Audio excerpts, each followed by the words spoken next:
Ah oui, bon, salut à tous. C'est de la part de l'ingénieur Kizozo Panther. Je suis animé par une douce allégresse de vous parler à cette heure précise. Aujourd'hui, on va continuer avec nos vidéos sur les mathématiques. Donc ici, ce sont des mathématiques plus bizarres. Bon, la beauté mathématique, c'est ici. Donc, bon, si vous voulez beaucoup apprendre, les gens qui sont dans des collèges, les gens qui sont partout dans des universités dans le monde, bon, à Cambridge, à l'université, partout dans le monde, ici chez nous au Congo, partout où vous êtes, venez apprendre toutes les équations mathématiques les plus difficiles. Sans toutefois tarder, aujourd'hui, on va continuer avec nos sciences. On va voir sur l'équation de Cauchy-Riemann. Bon, vous connaissez bien l'histoire de Cauchy-Riemann. Donc, on va voir à quoi ça sert. Bon, c'est là où vous allez voir maintenant, là où la mathématique va devenir très importante dans la vie réelle. On va voir ça en réalité. L'équation de Cauchy-Riemann représente quoi? Alors, qu'est-ce que l'équation de Cauchy-Riemann nous dit? Bon, ici, ce sont des réalités. Hein? L'équation de Cauchy-Riemann nous dit on a une fonction de z égale i plus vi. Donc, avec cette équation de Cauchy-Riemann, on a deux parties. On a une partie imaginaire et on a une partie entière. Donc, bon, il y a deux types de parties. Il y a la partie entière et il y a la partie imaginaire. Maintenant, qu'est-ce que maintenant cette équation de Cauchy-Riemann nous dit? Ce sont des... Bon, après ces observations, avec l'équation de Cauchy-Riemann, Cauchy-Riemann nous dit, si on prend la différentielle, parce à travers avec les différentiels, la différentielle de i par rapport à x doit être égale à la différentielle de v par rapport à y. Et puis la différentielle de i par rapport à y doit être égale à la différentielle de v par rapport à x. Si cette condition est vérifiée, donc cette équation de Cauchy-Riemann sera ça sera holomorphe. Donc l'équation de Cauchy-Riemann sera holomorphe. Maintenant regardez bien. Ceci en réalité représente quoi? Bon, c'est là où la beauté de la maths commence. En réalité, avec cette équation de Cauchy-Riemann, donc on a une partie entière et on a une partie imaginaire. Or, la partie entière, bon, vous connaissez bien en topographie, ce qu'on appelle les courbes de niveau. Donc la partie entière représente des lignes de courant. Et puis la partie imaginaire représente des lignes équipotentielles. Vous voyez, lorsqu'il y a la descente des eaux, on va chercher à démontrer. Donc, si ça vérifie, donc, cette équation de Cauchy-Riemann sera holomorphe.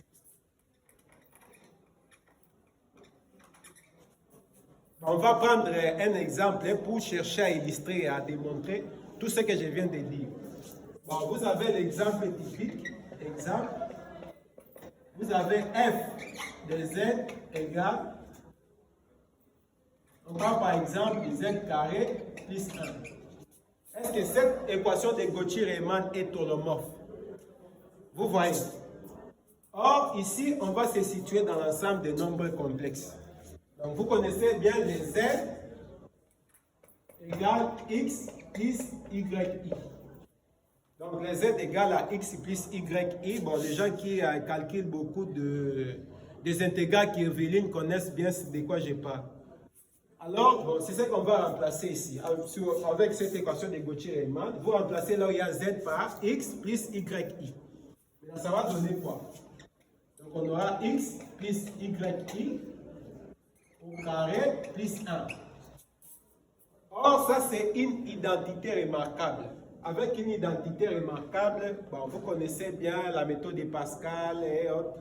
Avec une identité remarquable, qu'est-ce qu'on va faire? A plus B le tout au carré. Bon, vous connaissez bien. A plus B le tout au carré égale A carré plus 2AB plus B carré. Bon, c'est démontrable. Alors maintenant, c'est ce qu'on va appliquer ici. Donc, f de z va devenir a carré. A, c'est quoi? C'est x, b, c'est yi. Donc, on a x carré plus 2x yi, 2ab plus b carré plus yi au carré. Maintenant, on aura quoi? On aura x carré plus 2x yi. Bon, or, i carré égale moins 1. Bon, vous connaissez bien ça. En maths, i carré égale à moins 1. Maintenant, ici, on a AB, le tout au carré. On aura A carré, B carré. Donc, on va appliquer ici. Donc, on aura plus y carré multiplié par i carré. Or, i carré, c'est moins 1. Ça va venir influencer. Moins multiplié par plus, c'est moins. Donc, on aura x carré plus 2x yi moins y carré. Là, maintenant, on va chercher à vérifier si cette équation de Gautier-Riemann sera holomorphe. Or, vous remarquez, on va d'abord l'écrire sous cette forme. I plus vi. Donc, on aura x carré moins y carré plus 2x yi. Donc, le u est là et notre v est là. Et cela peut nous aider à trouver les courbes des niveaux. Bon, là, c'est en topographie. Qu'est-ce qu'on doit faire? Bon, on doit continuer à gamberger. On doit continuer à gamberger. Qu'est-ce qu'on doit faire? On applique la notion des différentiels. Or, différentiel de u par rapport, donc différentiel de i par rapport à x doit être égal à différentiel de v par rapport à y. Et puis différentiel de i par rapport à y doit être égal à différentiel de v par rapport à x. Ça doit vérifier cette condition. Alors on va voir ce que ça va donner. Or, différentiel de u par rapport à x. Or, on dérive par rapport à x. On est juste ici. On ne dérive pas par rapport à y. Ici, c'est déjà 0. Or, x carré dérivé, ça nous donne 2x. C'est comme i exposant n dérivé égal à n, i exposant n moins 1 multiplié par i dérivé.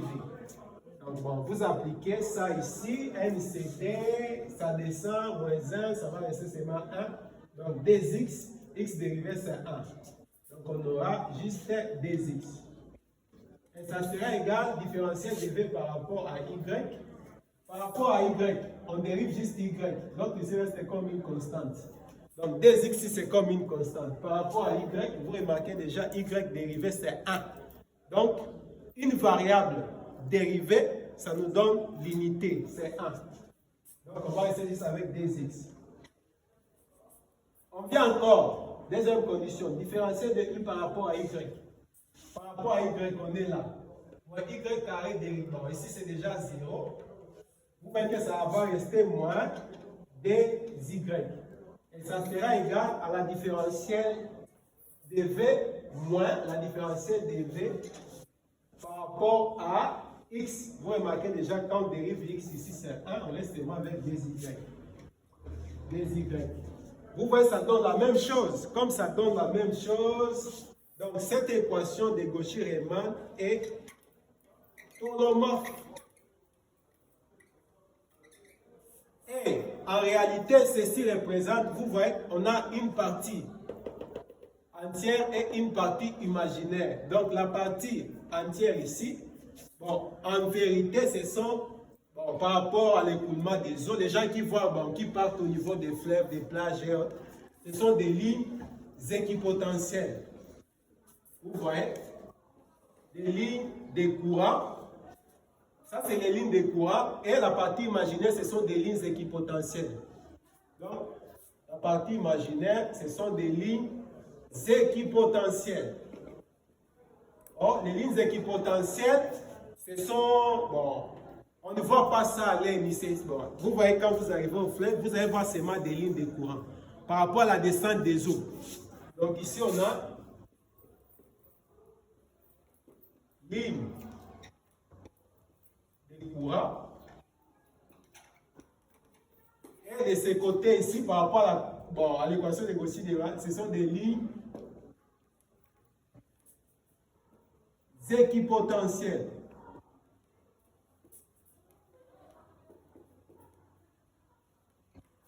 Et ceci peut nous ramener aux courbes de niveau. Donc, lorsqu'on pose ceci, on commence à poser, ça va nous amener à quelque chose, des courbes de niveau avec des comptes. Nous aurons des courbes de niveau. Donc, avec cette équation, après l'observation de M. Cauchy-Riemann, c'est un grand savant, un monument scientifique. Il avait remarqué ça. En réalité, l'équation de Cauchy-Riemann représente des lignes équipotentielles, qui est la partie entière, bon, la partie entière, mais la partie imaginaire, ce sont des lignes de courant. Donc c'est ça la réalité, puis ça va faire réapparaître des choses, les courbes de niveau, ainsi de suite. Ok, bon, merci beaucoup d'avoir suivi la vidéo. Nous nous retrouvons à la prochaine vidéo. N'oubliez pas de liker, de vous abonner. Ok, merci.